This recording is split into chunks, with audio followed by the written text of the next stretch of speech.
Après le succès des 4 premières éditions, Ouagadougou, la capitale burkinabé, abrite actuellement la 5e édition d'Africalia.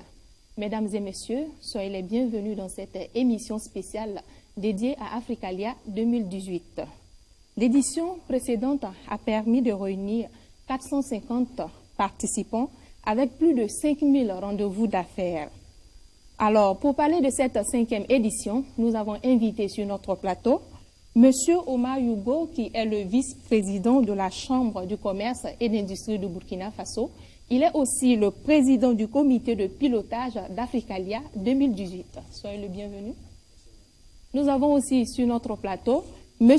Fama Touré, qui est le président de la Chambre du commerce et d'industrie de la Côte d'Ivoire. Soyez le bienvenu. Monsieur Yougo, vous allez nous présenter Africalia et les innovations actuelles pour cette édition. Bonjour madame. Africalia est un concept de la Vienne qui a été africanisé au 400e anniversaire Québec, car les Africains ont souhaité avoir un concept africain où le forum se tiendrait sur le continent africain. C'est comme ça est né Africalia, qui consiste à mettre en fichier des entreprises étrangères et des entreprises africaines pour aboutir sur à peu près 15 rendez-vous en 48 heures pour faire du B2B, afin de discuter sur les affaires avec des partenaires potentiels pour l'intérêt de nos entreprises. D'accord. Les innovations cette année, qu'est-ce qu'on peut prévoir comme innovation? Alors, vous voyez, par rapport aux 4 premières éditions. Alors déjà, ça a été notre façon d'aborder cette édition, c'est d'aller vers les partenaires, d'aller vers les points focaux en Afrique et au niveau international. C'est de discuter amplement avec les partenaires institutionnels. Mais surtout, nous avons mis un accent particulier sur la jeunesse, car les jeunes avaient des frais de 200 000 au lieu de 260 000 pour tout le monde, et les femmes, car il y a un engouement particulier des femmes et des jeunes entrepreneurs. La deuxième innovation, c'est la présence du chef d'État. Nous avons estimé que regrouper plus de 600 entreprises venant des 4 coins du monde revêt un caractère assez exceptionnel dans notre sous-région où le président devait marquer de sa présence, ce qu'il a bien voulu faire, et nous le remercions. Nous avons également innové en rapprochant au maximum l'institutionnel aux partenaires qui sont les chambres de commerce d'Afrique. Et nous saluons la présidence du président Fama. Et d'ailleurs, la dernière innovation, c'est que depuis le début de ce concept, il n'était pas question que le Burkina s'accapare l'instrument. On peut concevoir une œuvre, mais on doit la partager. Je pense que nous ne pouvons pas faire une intégration économique réelle de l'UEMOA si nous ne sommes pas capables d'innover et partager, surtout avec un grand pays comme la Côte d'Ivoire, qui est un pays stratégiquement ami du Burkina. D'accord. Alors, la cérémonie d'ouverture vient de prendre fin. Et le choix du thème cette année, c'est sur le rôle des agences de promotion des investissements dans la sous-région. Pourquoi ce choix? La raison est très simple. Tous les projets stratégiques qui émergent dans nos pays passent par ces agences, qui ont d'abord une très bonne connaissance macroéconomique de nos pays, qui ont des cadres dévoués et très compétents, mais surtout qui ont un transfuge entre l'exécutif et nous, les gens opératifs. Ça veut dire que ces agences-là ont l'information réelle et nous avons souhaité qu'ils amènent tous les projets structurants afin qu'on se les partage, au lieu que les projets structurants restent dans les pays, qu'on puisse se les partager au niveau de la sous-région. Parce que je peux être ici et être intéressé par le cacao, par le café, mais véritablement, si je ne suis pas en relation avec l'agence de promotion des investissements en Côte d'Ivoire, je ne peux pas être informé. C'est apporter les informations réelles là où il faut, afin que les gens qui ont les moyens et qui veulent investir puissent pouvoir se partager les projets et investir là où il faut. D'accord. Une belle définition des raisons du choix de ce thème. Alors, Monsieur Touré, soyez le bienvenu à Ouagadougou. Vous êtes... Allons-y. Merci, madame, et à travers vous, tous les dirigeants de BF1.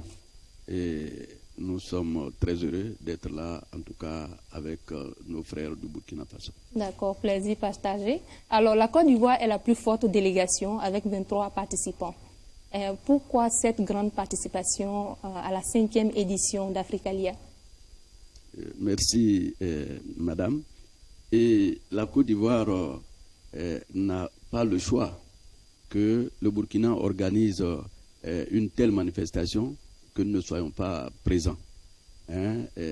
Il s'agit d'être présents, mais il s'agit de préparer avec le Burkina et de venir bénéficier de l'expérience du Burkina. Et ce qui a marqué les Ivoiriens, c'est l'honneur qui nous a été fait. Et cet honneur est partagé par nos autorités. Et tout à l'heure, le président de la République du Burkina n'a pas manqué justement de nous encourager et de féliciter la Côte d'Ivoire. Et vous savez, depuis 2010 que ça a commencé, la Côte d'Ivoire est toujours la première délégation au niveau africain. Et donc, on nous fait l'honneur de nous confier la 6e édition. Et je dis que nos autorités ont bien accueilli cela. Et nous ne pouvions pas ne pas avoir une très forte délégation, surtout qu'il y a des secrets que mon frère, justement, devait me confier, et avec tous les membres de la délégation. Donc nous sommes venus pour apprendre aussi et voir comment nous allons pouvoir dépasser, j'allais dire, nos pères qui sont les fondateurs pratiquement pour ce qui est de l'Afrique. Et donc nous avons pensé de venir échanger l'expérience, venir voir comment ça se passe, et quand vous venez prendre après, quand on vous donne le flambeau, comme ça a été annoncé hier, mais vous devez vous préparer justement à faire mieux. Et ça a été sa prière hier. Et je dis que Dieu a déjà exaucé sa prière parce que nos autorités sont impatients qu'on vienne leur donner les nouvelles. Alors, rendez-vous en 2020 en Côte d'Ivoire pour Africalia, la 6e édition d'Africalia. D'accord. Nous savons que Africalia, c'est le tour du monde des affaires en 48 heures. Alors, quelles sont les attentes de la délégation de la Côte d'Ivoire? Oui, c'est ce que je disais tout à l'heure. Nos attentes, c'est de faire de telle sorte que toutes ces délégations qui sont venues puissent être parmi nous et que les images qui vont parcourir le monde soient bien vues et qu'on sache que la Côte d'Ivoire, en tout cas, est prête à accueillir.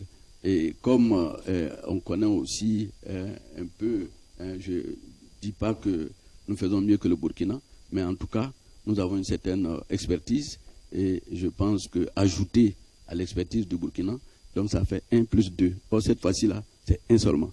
Donc 1 plus 2, mais 1 plus 1, ça va faire 2. Donc, mon frère s'est engagé à venir organiser avec nous. Donc, vraiment, c'est un événement que nous prenons au sérieux. Et vous savez très bien que, comme l'a dit tout à l'heure Oumar, pour notre sous-région, c'est vraiment un enjeu, c'est un challenge. Et pour l'intégration, nos 2 chefs d'État, en tout cas, sont prêts à tout pour que cette intégration économique soit une réalité. Et vous savez très bien que dans le cadre du traité Côte d'Ivoire-Burkina, vous savez très bien qu'il y a des forums qui s'organisent généralement. Et c'est la petite expérience que nous faisons là. Et nous voulons que ce forum prenne une autre dimension et que les autres pays de l'UEMOA puissent justement participer. Alors, nous sommes presque à la fin de cette édition spéciale. Monsieur Hugo, quelles sont les attentes cette année pour cette 5e édition? Comme d'habitude, mais encore plus, parce que nous attendons véritablement des rencontres extrêmement fructueuses pour les entreprises d'une part, mais d'autre part qu'au niveau institutionnel, nous puissions signer des conventions et des accords, principalement avec la Côte d'Ivoire, la Taïwan et un certain nombre de pays, pour qu'au-delà de ce forum, que les institutions continuent à travailler et partager des expériences. D'ailleurs, vous savez qu'en juillet, il va y avoir le traité d'amitié à Abidjan. L'objectif, c'est de faire un petit entraînement d'Africalia et nous allons demain engager des discussions avec la Côte d'Ivoire pour voir si un forum déjà entre les 2 pays peut se réaliser en juillet, avant le TAC ou pendant le TAC, pour mesurer le degré de mobilisation probablement pour 2020. En tout cas, quels que soient les souhaits de la Côte d'Ivoire, le Burkina, sans trop trahir la position du président Savadogo, nous mobiliserons autant d'entreprises que le souhaitent pour ce petit forum, ce mini-forum du TAC, que j'espère pouvoir partager avec mon frère Fama. Mais on a une réunion spécifique demain sur ça. On a aussi une autre attente, c'est que les projets structurants qui sont amenés par ces agences puissent trouver un aboutissement. En tout cas, les ministres du gouvernement, comme l'a indiqué le chef de l'État, seront présents dans des bureaux aux abords de la salle de B2B pour éventuellement pousser les discussions avec nos amis de l'extérieur. Véritablement, nous voudrons que ce forum ne soit pas simplement une grande rencontre, mais un vrai supermarché du business, et que chaque entreprise qui repart de ça part avec son baluchon de réels contrats. D'accord. Monsieur Touré, en quelques mots, une dernière intervention. Merci. Et ce que je peux noter, c'est que la délégation ivoirienne est satisfaite. Et nous avons été accueillis de façon royale, et aussi nous avons bénéficié, en tout cas, de tous les avantages qu'un autre, j'allais dire, important peut avoir. Et donc, nous ne pouvons que saluer ce leadership du président de la République et de tous les membres du gouvernement, et particulièrement de nos membres élus, la Chambre de commerce et d'industrie, et du bureau et son président, mon frère, et celui qui est allé plusieurs fois en Côte d'Ivoire pour nous sensibiliser, c'est-à-dire le président du comité de pilotage. Aussi, je voudrais en tout cas inviter ceux qui sont venus, parce que déjà le Sénégal s'annonce pour que nous puissions leur donner une autre organisation, mais ça c'est encore très loin.